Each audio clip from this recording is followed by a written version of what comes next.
Do you ever find something odd when scrolling? A video that looks strange or something that just catches your attention?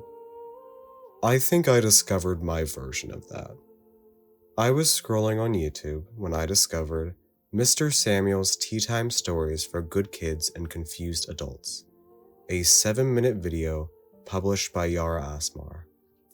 I clicked it and... Thank you for that lovely cup of tea, Mrs. Madeline. I built my house in your puddles. Time is confusing and I don't know what's going on. It wasn't like a deep video. I guess it was just strange to me. I guess intriguing would be a better word. A part of me knew that I had to tell somebody, show somebody, I don't know, at least do something with it. And since I can't be normal, I made a video on it. And here it is. Welcome to exploring Mr. Samuel's Teatime Stories for Good Kids and Confused Adults. I'm going to be going through what I think the video is, why it exists, its message, all that good stuff. I want you to keep in mind that I am very bad at analysis. I don't really have the comprehension nor the media literacy to really dive super deep into something like this, but you are more than welcome to try for yourself. If you think something I said was wrong, feel free to leave a comment. I would love to hear your ideas. But without further ado, strap in, grab a nice, comfy spot in your house, nab a drink from your cupboard, and let's begin. Let's start with the description of the video. In a wonky universe, set within the fake walls of an old, abandoned children's TV show, Mr. Samuel and his friends, peculiar, ugly puppets navigating the strange thing that is time, attempt to make sense of it all through stories, songs, and arduous loops of nonsensical chores. A film in 4 parts. Firstly, this description covers a theme that you'll see a lot in this video: time. From this point on, let's really focus on the characters' depictions of time. Secondly, there are 4 parts to this series. Currently, only 1 has been released, but it means we're going to receive 3 more installments. Hey, it's Editing Dylan from the future. They already published it. Episode 2 is out, so go watch it right now. The description continues. Zizek's book, The Parallax View, begins with a description of the first use of modern art as a method of psychotechnic torture. French anarchist Lorenzic's colored cells. The cells were as inspired by ideas of geometric abstraction and surrealism as they were by avant-garde art theories on the psychological properties of colors. The walls, which were curved and covered with mind-altering patterns of cubes, squares, straight lines, and spirals, which utilized tricks of color, perspective, and scale to cause mental confusion and distress. With an emphasis on set building, the disintegrating world of Mr. Samuel manifests as a colored cell through a set that is falling apart. Interesting. Let's come back to this in a bit. The video begins with Mr. Samuel welcoming us to this place. This clock woman, whose name we can find in the credits as Gloomy Madeline, replies that we haven't come by in a while, and that she thought you had forgotten. Mr. Samuel then drops this line. But you always remember eventually, don't you? He then welcomes us home? Is this our home? It doesn't look very homely. There are multicolored foam numbers stamped to the ceiling and floor. There are 4 warbled back pieces and a small whiteboard that reads, Home. Continuing on, the son attempts to leave, but Miss Madeline responds that she built her house into his bones. We don't really have time to contemplate this before Mr. Samuel comes by, and with a letter concerned about how to deal with the pain of time, Mr. Samuel gives the writer the advice to Make your bed. Every day. You should make your bed. What an interesting piece of advice. What does it mean? Why would making your bed help? Well, Google has the answer as usual. Many find that making your bed can actually help reduce stress. I think that Mr. Samuel tells this to the reader to actually ground them. In the letter, they state that they feel like they don't know what's going on. I feel that the advice of making their bed is to help ground them and reduce their panic. His second piece of advice, yelling at clocks. I don't fully know what that means, but I'm gonna assume it refers to not letting time pass you by. If you yell at the clocks, it could be seen as moving against the flow of time. That would certainly reduce your anxiety about time passing if you yell about it, if you don't let it pass you by. After Mr. Snailmail attempts to leave, Miss Madeline again attempts to keep him here. It's an interesting pattern that's starting to form. She then begins to sing that home never really exists. No matter where you think you find it, it doesn't exist. Everything around you is hell. Within this song, she says something that could be very useful. That home is...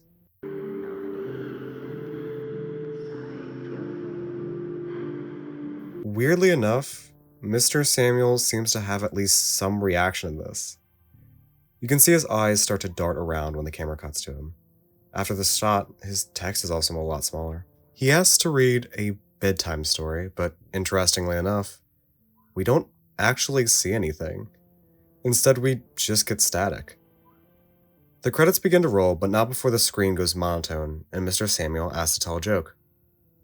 What's the difference between a house and a prison?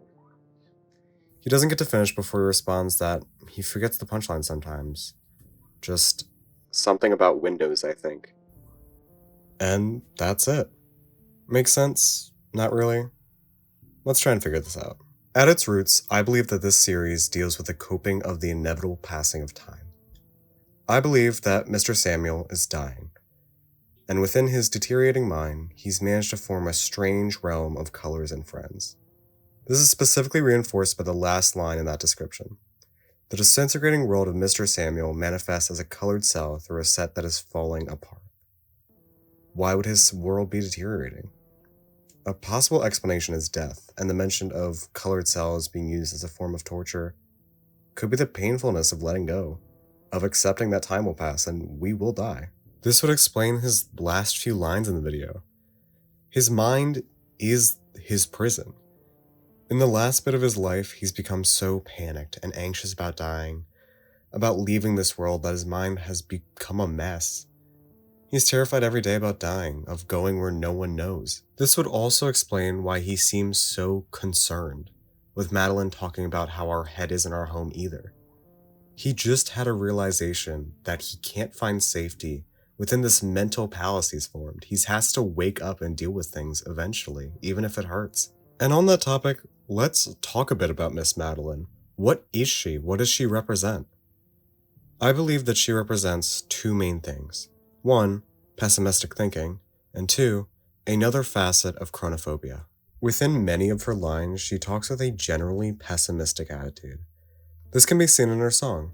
She claims that everything is hell, that there's no place in the world you can call your home. This relates to the general feeling of pessimism and the depression that comes with it. The idea of things being useless, of not finding a place to belong, are both very common themes that can spur pessimism or depression. This ties into the general theme of time, as she depicts one way of dealing with the passage of time. In two lines, she claims a desire for both the sun and Mr. Snailmail to not leave, to stay with her. This could be depicting another coping mechanism with the fear of time passing, grounding yourself with loved ones. Many who struggle with feelings of time passing by often try to grab onto family members and friends. They want them to stay with them, to comfort them, to give them the good feelings that keep the depression at bay for just another day. In her dialogue with the sun, where she states, "I built my house in your bones," this likely refers to Miss Madeline relying on the sun or his bones for emotional support, with her emotional state being the house in this scenario. To which the sun replies, "You can't just build your house in people's bones. Besides, I need my bones." Or, as I'm interpreting it, you can't drop your emotional state on one person without them knowing. They need their bones. They may not have the stability to deal with your emotional state along with theirs. Okay, that was a lot, but it doesn't end there. We may know, or at least think we know, the story of this video, but we don't know more than that. We just know the bare surface level. And to get more info, we have to look at the channel that posted it. YARA'S channel, otherwise known as Microwave Blues, doesn't have much to it. Besides a few links that'll take you to her other pieces of work, all things that we'll cover later. Her profile picture appears to be a picture taken from David Cott's Psychological Atlas, published in 1948, specifically figure 184, which depicts, quote-unquote, a social situation as depicted by a young child.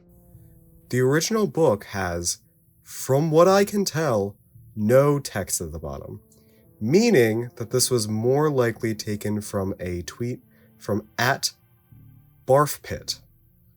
But I have zero clue. Profile picture analysis out of the way, there are 2 other videos on YARA'S channel. One was uploaded 2 months ago titled Cold Feet and Hot Air Balloons, and the other, uploaded 5 months ago, is named Synth Waltzes and Accordion Laments. Let's start with the second video titled Cold Feet and Hot Air Balloons. This 8-minute video shows Yara performing a piece involving an accordion and synth sounds. The music is ethereal. Yeah, I think ethereal works best. It's utterly otherworldly, yet strangely serene. This is Yara's musical style, something that we just get a small glimpse of with Teatime stories. It's music that makes you feel peaceful, with mystical sounds and unearthly visuals. A beautiful piece, hands down. And now let's cover Synth Waltzes. It is a much longer video, sitting at just under 45 minutes. If you would like to check out this wonderful piece of art for yourself, I will leave the link in the description or the card for you. The description reads, "It's today again," followed by a track list and credits for the videos. I believe that this serves as a digital catalog for the songs present in her album titled using the same name. This video aligns much more with the style we see in Teatime stories, as we get much of the puppet work and dialogue that's so characteristic of that video. Without further ado, let's dive in. The first clip shows gloomy Madeline interacting with a yet unnamed crow. Madeline and the crow are having a deep discussion of time. The crow tells Madeline that she herself has stopped running from time, that it'll find her no matter what, so there's no point. There's a sense of hostility or discomfort here, with the crow calling Madeline a rusty old clock. The crow tells Madeline that rest is required to continue on with the fear of time passing you by. Madeline mentions something of note. This fear that I have been protecting is not mine, just like it was not my mother's or her mother's. So what does it mean? I myself think it has to do with generational trauma. This fear that she's had to deal with isn't hers or her mother's, it was passed down to them from the person who came before, and so on. This fear isn't a fear that she has formed. It's something that exists in the long line of her heritage. This previously mentioned hostility comes to a head when Madeline tells the crow, "You would have thrown me under a train if it meant that you could see blood one more time. And I liked it better when we lived on seesaw time, when the clock hands balanced us 180 degrees apart. Our necks weren't at arm's length." To which the crow responds, "I would have allowed my throat to be a final resting place for your hands, if it meant I could see blood one more time." Let's characterize these 2 characters a little better because these are very important to Yara's work. Keep in mind that this is my idea of how they behave and may be completely different from Yara's intent. Miss Madeline is a depressed individual who has a form of generational trauma involving what I believe to be either her depression or chronophobia. She values her loved ones close as they help soothe her inner turmoil. And then there's Crow, someone who has accepted the passing of time. They will do anything to feel alive again, making sense of the line, "If it meant I could see blood one more time." I interpret blood as relating to life or the feeling of being alive. The 2 don't stand on very good ground with one another. In the second clip, we see a girl discussing drawing houses. She cements another strong concept that was present in Teatime stories: home.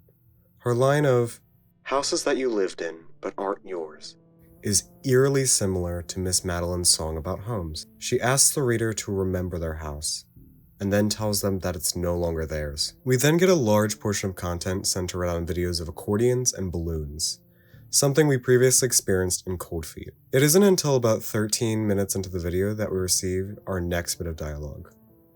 A girl asks why we haven't come around as a myriad of videos play on the screen of Yara.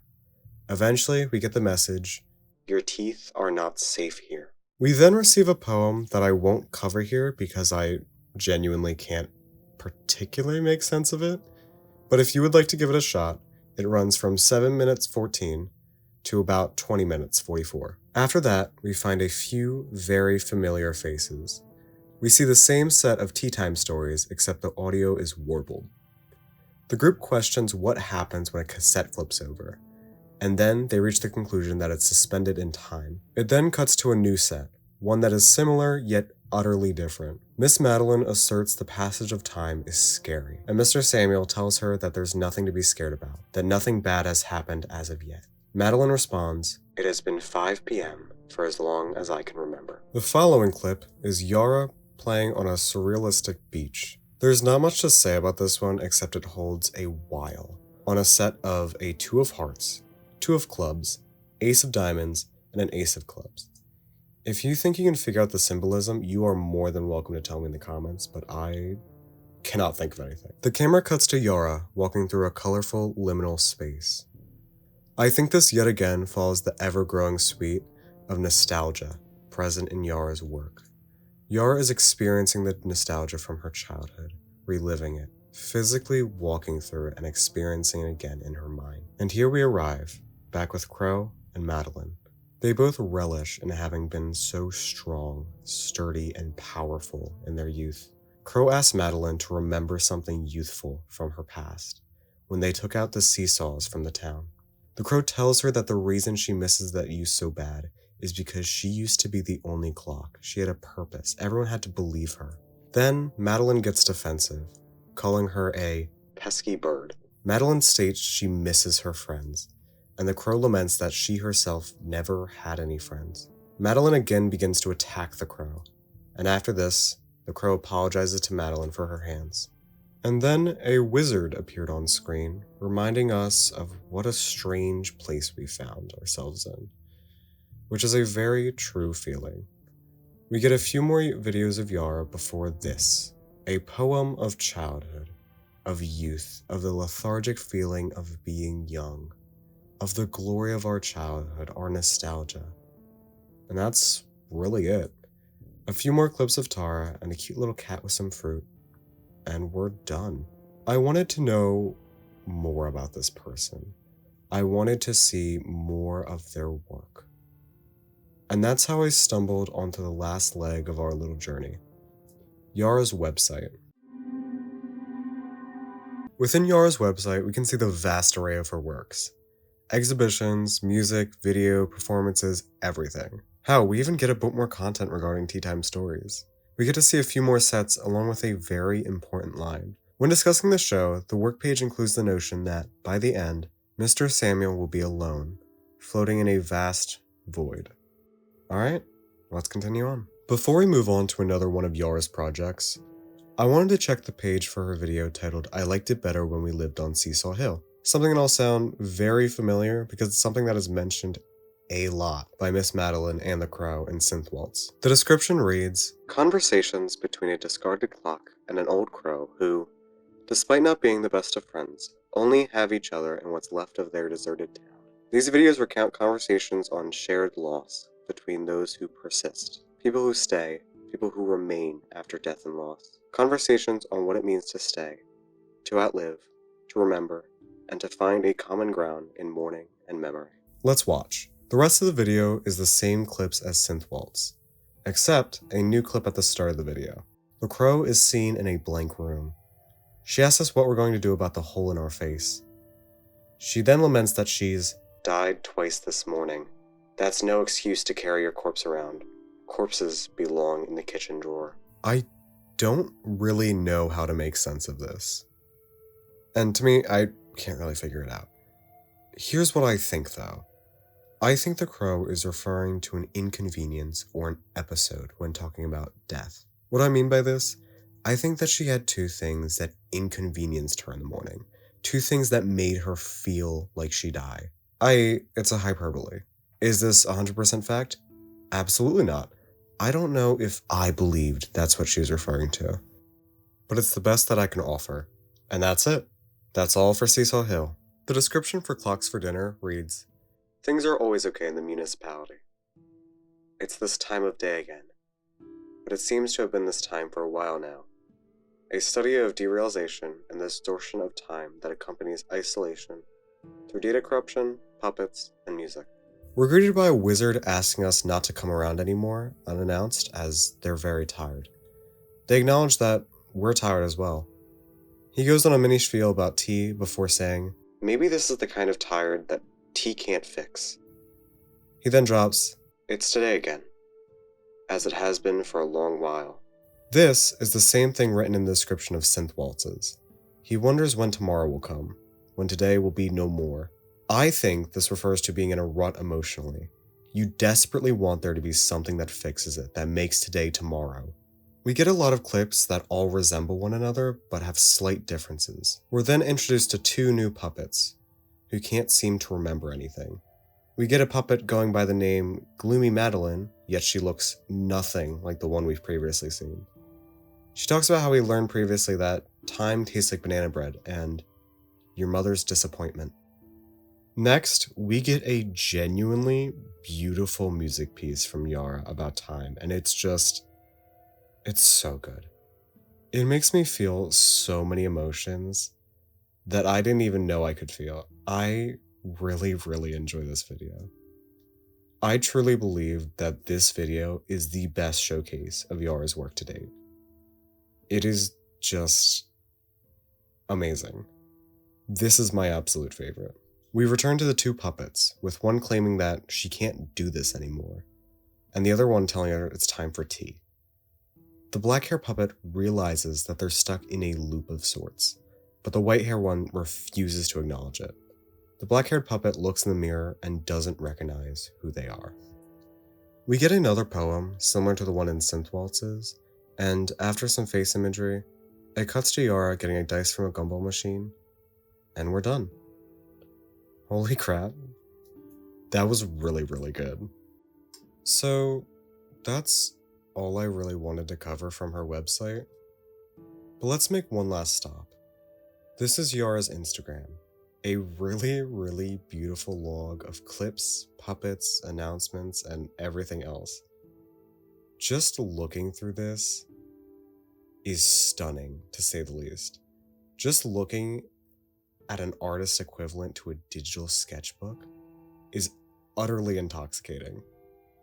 Before I go, I just want you to stop and realize how much progress Yara has made as an artist. Going from this to this is incredible. As an artist looking at another artist, it is crazy to see something shift like this.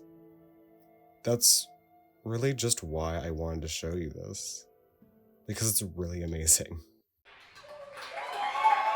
So what did we learn? Yara Asmar is a Lebanese artist who covers a variety of different mediums. Her works, at least from what I can see, revolve around a few main concepts: home, time, and nostalgia. The concept of home can be found through the various lines regarding how homes don't exist. In all honesty, I can't particularly gauge what this means. When paired with the concept of death, it could mean that your home no longer exists. The person that you called home is now gone. They're dead. Or, when paired with childhood, it could mean that your childhood is gone. It passed. It's not there anymore. If you go back, you won't find it. It's not there. And then we have time. Many of her works, more specifically Seesaw Hill and Teatime stories, deal with the issue of how to cope with the process of time. The main point that I feel she discusses is that time is terrifying. The notion that all of us are just passing moments within the stream of time is awful. And that's why rest is important. Rest your weary legs and then get up and go again. Finally, we have the themes of nostalgia and childhood. This is best seen through Synth Waltz and a bit of Seesaw Hill, with Yara's walk through the kindergarten liminal space and Crow's lines asking Madeline to remember the seesaws. This nostalgia greatly influences Yara's work and scenes, something you'll definitely be able to pick up if you just sit down and look at it for a while. Before we keep going, I don't know who's watching this. I don't know if this will get any views, and frankly, I really don't care. I enjoyed working on this. This was like my 2-week-long hyperfixation. This was amazing. But on the rare occasion that Yara is watching this, Your work is amazing. I must have said that 100 times over by now. I don't think I've seen a single person be able to imbue so much nostalgia into their work. This is beautiful, genuinely beautiful. I really, truly hope that I could do these works the justice they deserve, because these were wonderful to sit down and look at. Thank you. So, what is Teatime Stories? To me, Teatime Stories is a video series that's going to deal with time and loss. As I've said before, I believe that Samuel is dying, which would explain why this set is deteriorating. This set represents Samuel's last bit of his mind attempting to prosper, and when it eventually leaves him in a void of nothingness, that will symbolize his death. And then there's Miss Madeline, a character that YARA'S used before that represents pessimism and the depression that comes with it. Miss Madeline is someone who grips onto people she cares about, so that she has someone to buffer out her sadness. This could also be interpreted as a great aversion to letting people leave or die because she's grown so close to them. She's put her emotional state in their bones. She's put her home in their bones. If they leave now, what will she be? She isn't friends with the Crow, a character that we have yet to see in Teatime Stories, but wouldn't be out of the question. And I think that's it. If you were to ask why I became so invested in this one random video I found, I genuinely couldn't tell you. And the fact is, I don't know why. I don't make content like this. Hell, I didn't think I ever would. But here we are. I don't really watch or look at a lot of art pieces or abstract art. I am relatively much more tame when it comes to media. I prefer to sit where I feel comfortable. I mean, I'm no stranger to weird and ethereal art like this. Hell, one of my favorite games is Hylix 2. And that's a fever dream. But for me to sit down and invest my time in something so different like this, it was so different than what I'm used to. I am also not very analytical. That's just not my character when it comes to consuming content. I enjoy concepts. I enjoy ideas. I don't care for much of sitting down and doing a deep analysis of a plot or characters. But here I am, doing it for a video that I just wanted to do something for. And I think that's largely why I did a video like this. It was because I don't know why it gripped me the way it did. I wasn't like held in a vice grip because of the plot or the characters. I think I just did it because it was weird for me to feel like this. It was a new experience. But thank you. Actually, thank you for sitting down and looking at this with me. Please, God, go check out YARA'S work and the team behind this. Everything, every little thing will be linked below. And do you want to know the main reason you should check it out? Because they just published a comment promising that the other 3 episodes will be published bi-weekly. Meaning, we'll see how well my analysis holds up pretty damn soon. Hell, the second episode might be posted by the time this is released. Uploads are going to be scarce again for a bit because SATs were kicking my ass for quite a bit. But I am more than happy to cover the rest of this in another video. Thank you for sticking around. I have, and I always will be Dylan. Stay comfy, friends.